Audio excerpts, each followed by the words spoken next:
The November rain had been falling in a thin, relentless veil over London all that day, turning the streets to dark mirrors and driving most pedestrians to seek early shelter. When an elegant black carriage drew up outside 221B Baker Street. I had been arranging my medical notes when Mrs. Hudson announced a visitor, a veiled lady, plainly of wealth and breeding, whose very footsteps on the stair spoke of nervous haste and the attempt to conceal it. She entered our sitting room with a controlled grace that only partly masked the tremor of her gloved hands. Holmes, stretched languidly in his armchair with an untouched pipe at his side, glanced at her once, and that single glance told me she had already been measured, assessed, and categorized in his remarkable mind. "I am told," she began, her voice low but firm, "that you are not easily shocked, Mr. Holmes." "That is a statement which has been frequently tested, madam," Holmes replied. "Pray be seated. You have come in deep distress and with something like desperation in your manner. There is time only to speak plainly." She sank into the chair opposite him, adjusted her veil with fingers that betrayed the slightest tremor, and then, as if some internal dam had burst, spoke in a rush. "My name is Lydia Harrow. Until 4 months ago, I was Mrs. Lydia Harrow, wife of the late Edwin Harrow, Member of Parliament for East Surrey. I am now a widow, and I fear I am also a prisoner."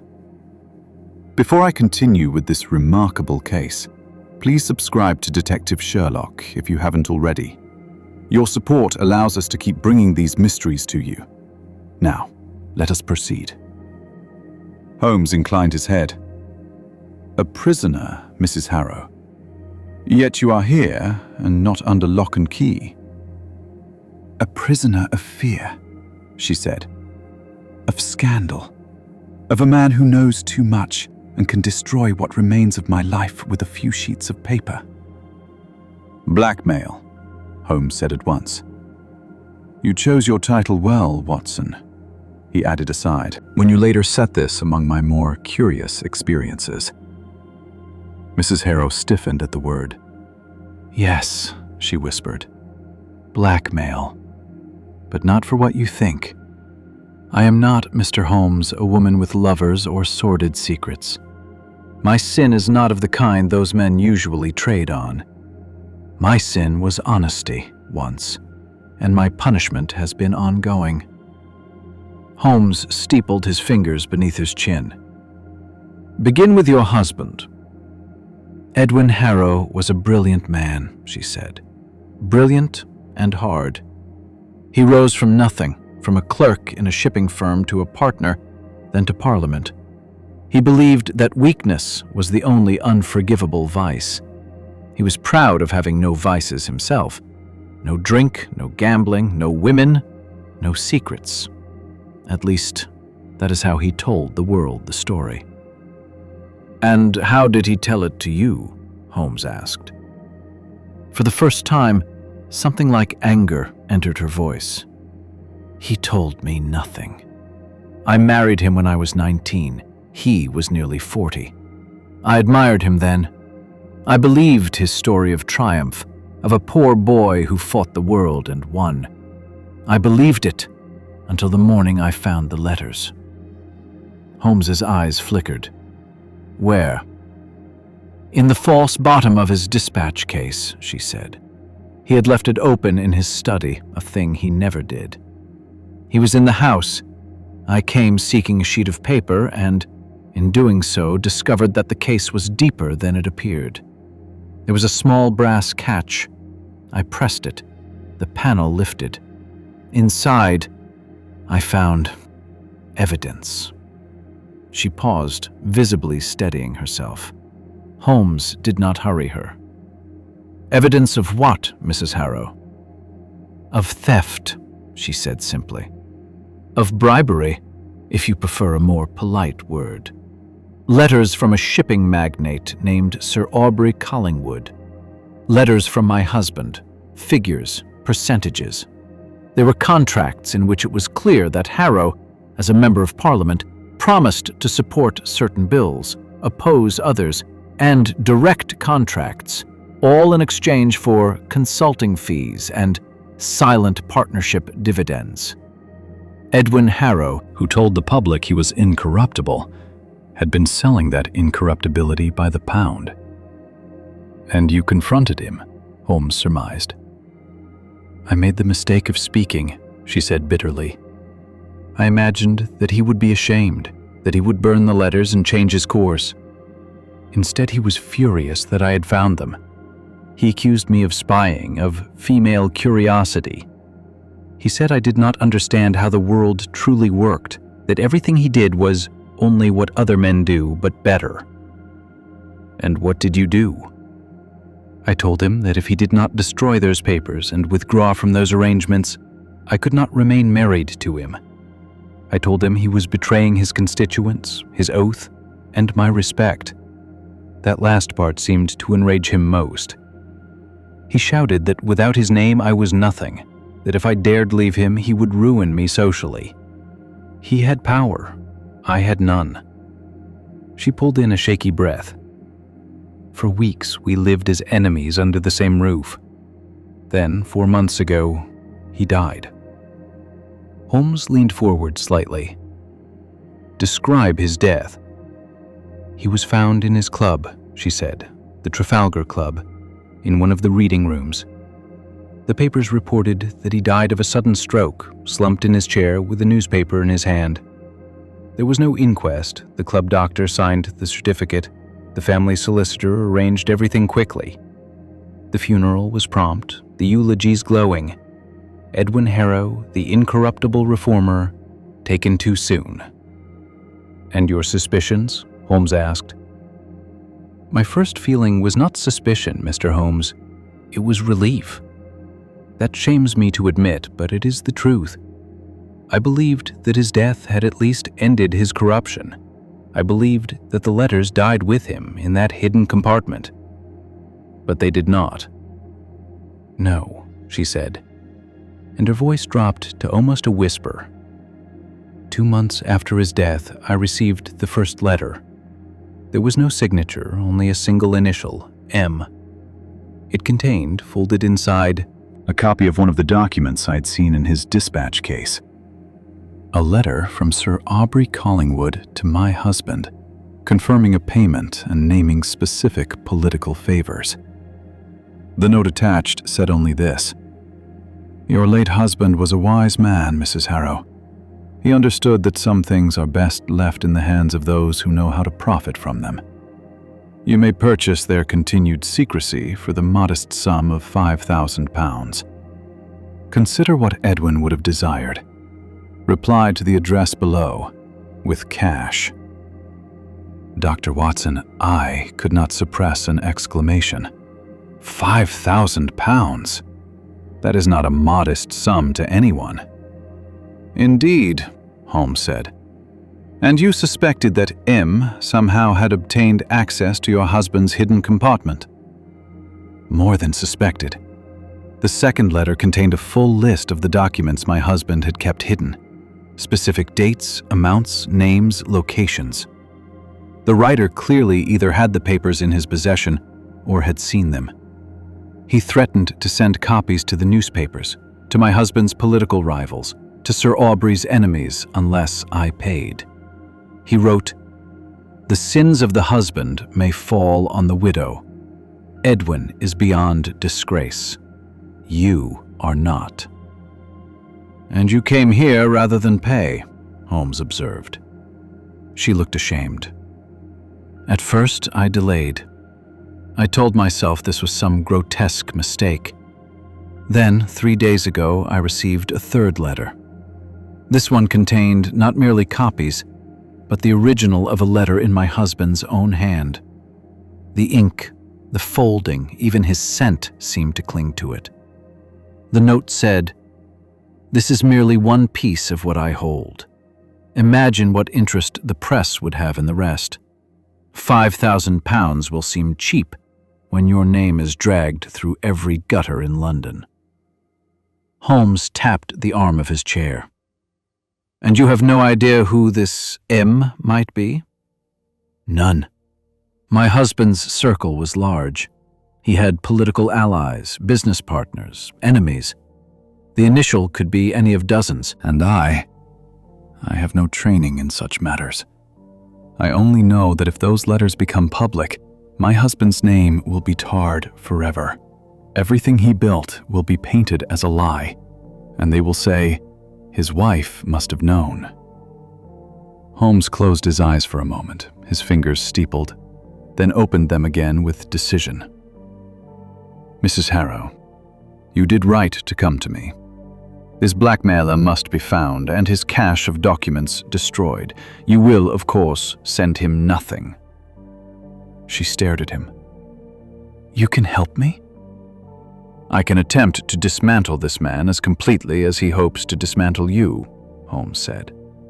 But you must be perfectly frank with me and follow my instructions precisely. First, I must see every letter you have received. Second, I shall need to examine your late husband's study and any place where he kept private papers.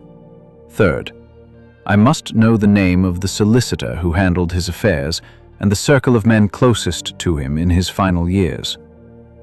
She nodded quickly. I brought the letters. They are here in my bag. And you may search his study as you wish. Nothing has been touched since his death, save for the removal of his body. His solicitor was a Mr. Julian Markham of Markham & Company, Lincoln's Inn. As for his closest associates, Sir Aubrey Collingwood, certainly, a Mr. Henry Miles, a younger barrister he mentored, a Lord Ravenscroft, with whom he often dined. There were others, I'm sure.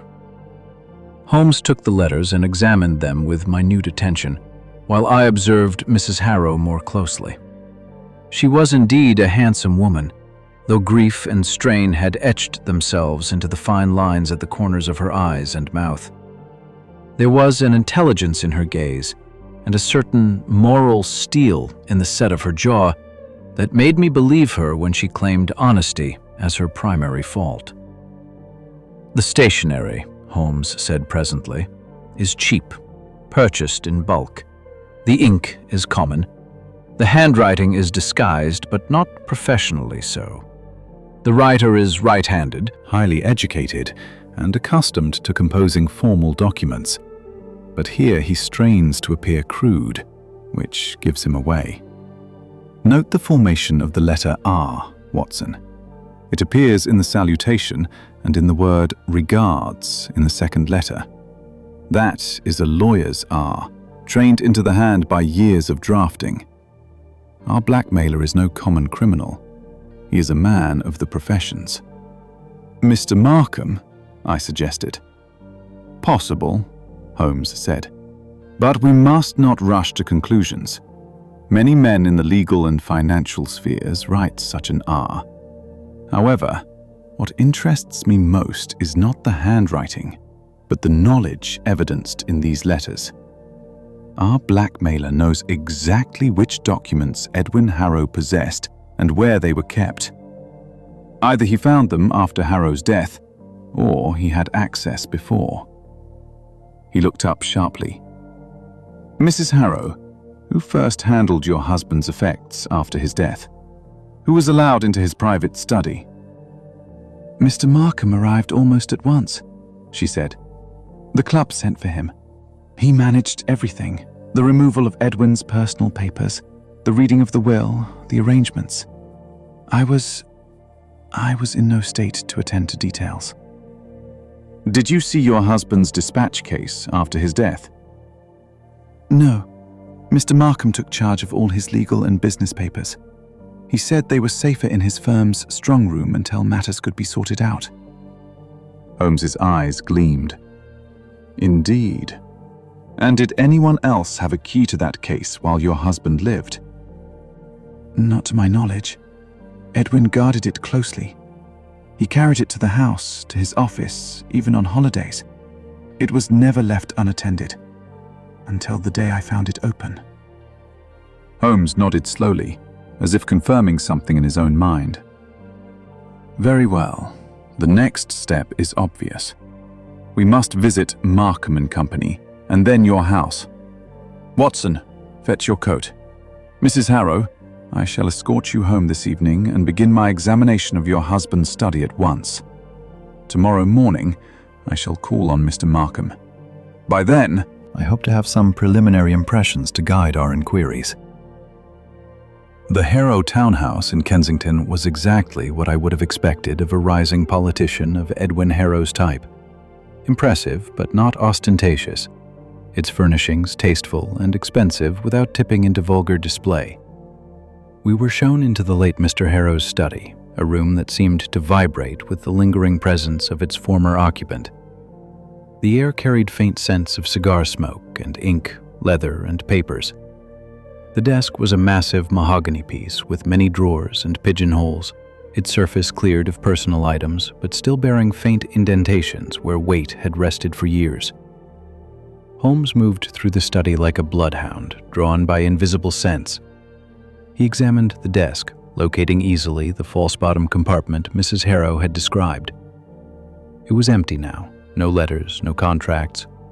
He studied the locks, the hinges, the wear patterns that revealed how often drawers had been opened. He examined the carpet for signs of recent movement, the bookshelves for gaps where volumes had been removed. He even inspected the underside of the writing surface, where he discovered a faint smear of sealing wax, suggesting that at some time a document had been affixed there for quick access. "What do you see, Holmes?" I asked as he spent long minutes studying the area behind the desk where a chair had once stood. "I see the ghost of a very careful man," he said. Edwin Harrow was meticulous in his arrangements. He concealed what he needed to conceal, controlled what he needed to control. Yet in death, his entire system passed into the hands of one man, his solicitor. That is an enormous trust, Watson, and one that could be terribly abused. He moved on to the safe behind a framed portrait. The painting swung aside to reveal a sturdy steel door. Holmes examined the lock, sniffed at the edges, and frowned. "This safe has been opened many times in recent weeks," he said. "The marks on the keyhole, the faint scratches around the dial, the trace of metal dust, all indicate frequent access. Yet Mrs. Harrow informs us she has not been here, and no one alters a dead man's safe combination without compelling reason." "Markham again?" I ventured. "Possibly. But let us not become fixated on him alone. There may be more than one hand in this. We must consider all who had both motive and opportunity. For now, however, I have seen enough to justify my next steps." The following morning, Holmes and I presented ourselves at the offices of Markham and Company in Lincoln's Inn, where we found a respectably appointed suite of rooms and a staff that moved with the smooth efficiency of a well-run legal practice.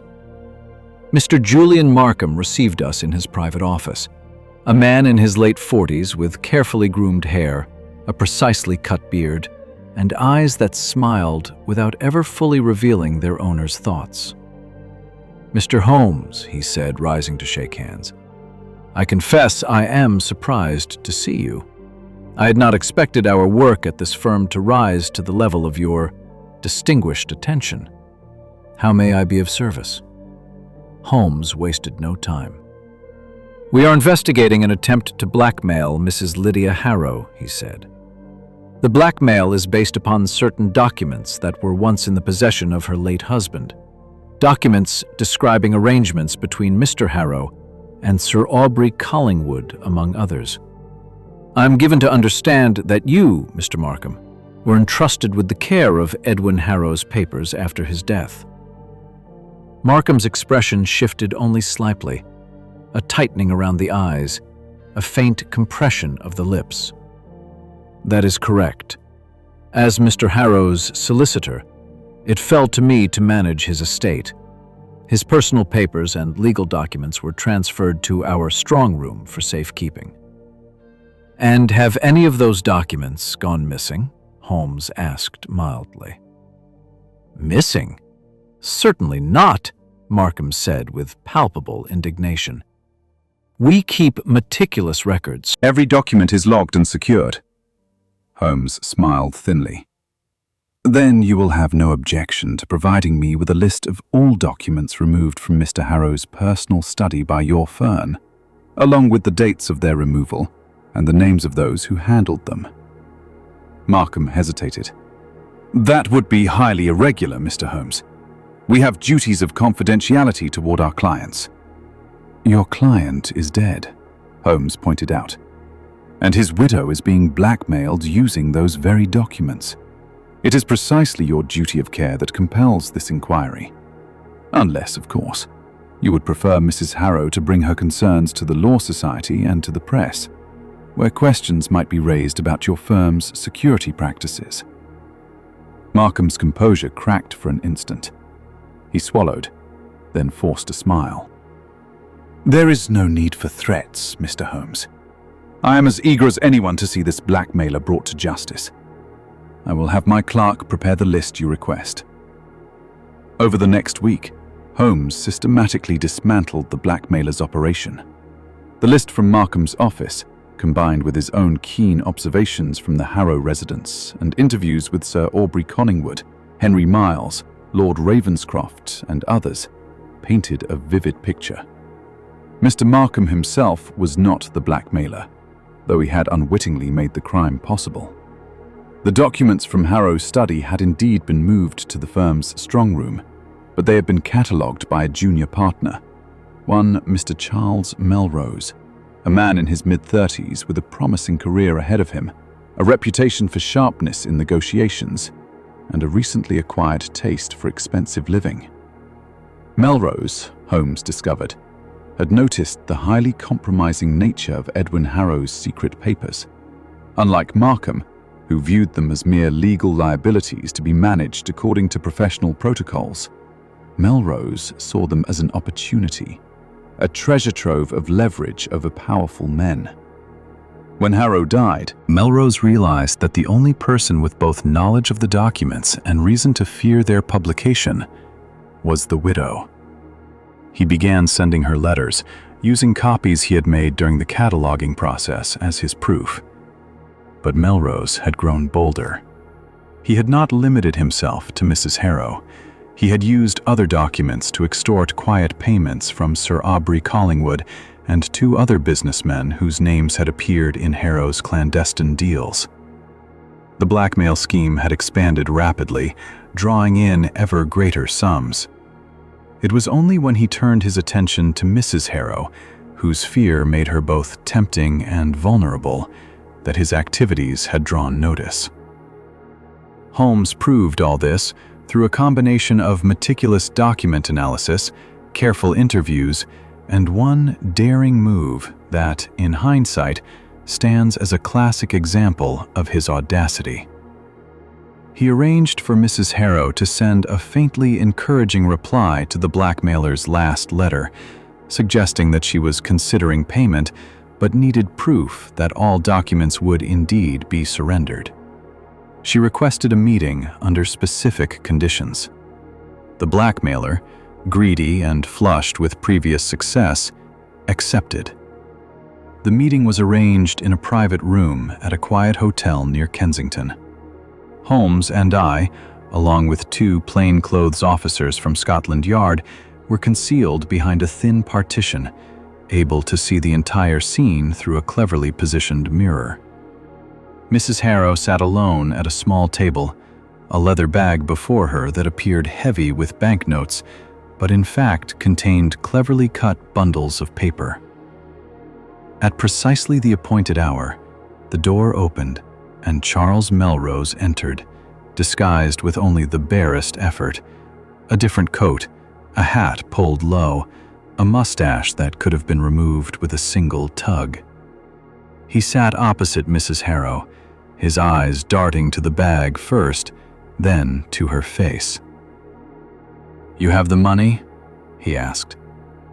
"Do you have all the documents?" she replied, impressed me by steadying her voice. He produced a portfolio.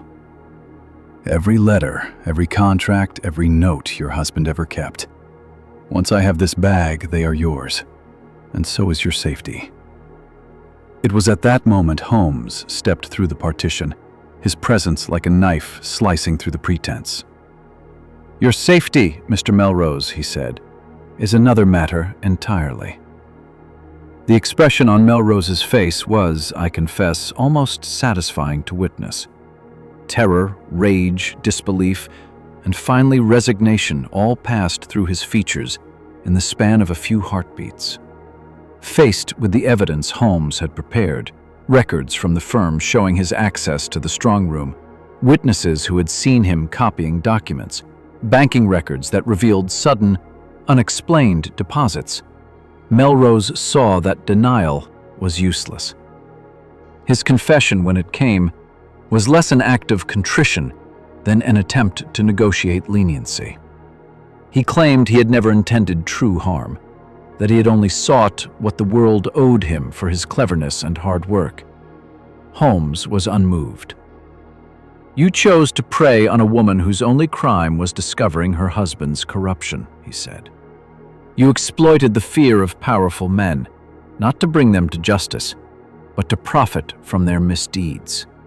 You are, in essence, a parasite feeding on parasites. If the law is kinder to you than you deserve, it will be because it has limited imagination for such layered villainy." The blackmail letters, original documents, and all copies were recovered and, at Holmes's insistence, burned in Mrs. Harrow's fireplace under her own supervision. I shall never forget the look on her face as years of secrets and threats turned to ash. A mixture of grief for the man she had married, disgust for what he had done, and relief that his sins would finally rest with him rather than haunting her future. Sir Aubrey Collingwood and the other businessmen whose names appeared in Harrow's hidden papers escaped prosecution due to lack of admissible evidence and the political reality of the time. Holmes was deeply dissatisfied by this, but accepted that sometimes the only justice possible was incomplete. He told Mrs. Harrow plainly what her husband had done, and left to her the decision whether to expose his corruption posthumously. She considered long and carefully. In the end, she chose silence, not out of cowardice, but from a complex blend of loyalty, shame, and resignation. "Edwin is gone," she said to us one afternoon as we took tea in her drawing room. "Nothing I say or do now can undo what he did. It would only pull others into the mud with him, our son, his former constituents, even myself. Perhaps it is cowardly, but I would rather use what remains of my influence to encourage decency in those who still live than to destroy what they thought they believed in." Holmes, to my surprise, did not argue.